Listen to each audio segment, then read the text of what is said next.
Good. Now, having understood what is grief, the common causes of grief, and of course the myths around the grief, we now go to understand the process of grief, how to cope with grief, and some of the 5 stages of grief. To start with is that grief is a highly individualized procedure or process, and there's no right or wrong way of grieving. But then grief can be influenced by many things, and it can be influenced firstly by your personality. What kind of personality do you have? What are some of your coping skills?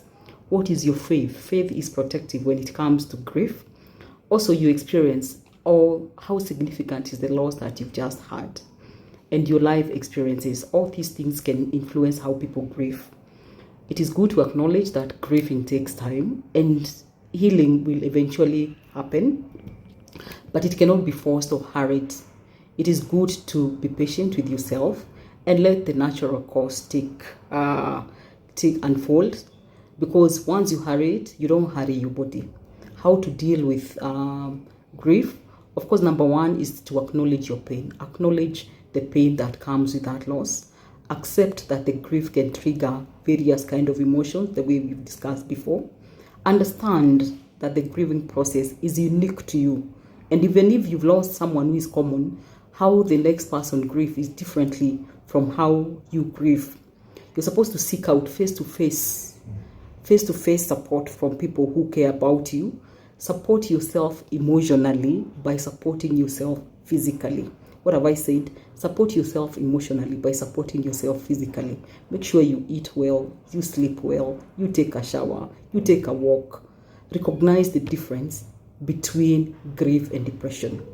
There are 5 stages of grieving, and these 5 stages were described in 1969 by a psychiatrist called Elizabeth Kubler-Ross, who was doing a study amongst people with terminal illness who eventually knew they are going to die.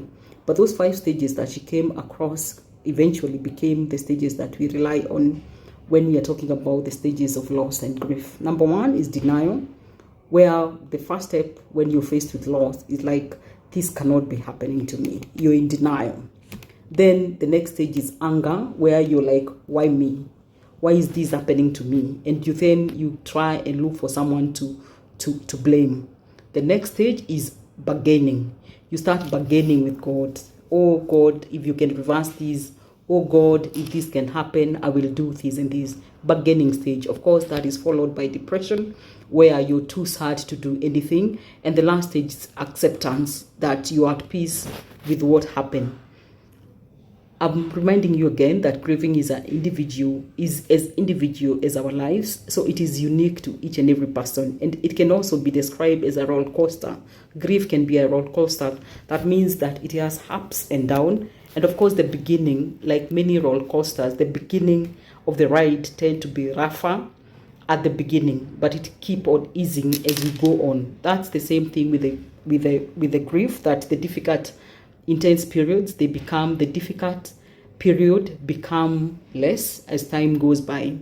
But even then, even after years of loss, especially during special family events, maybe weddings, birthday of a child, something new happening, you are always there.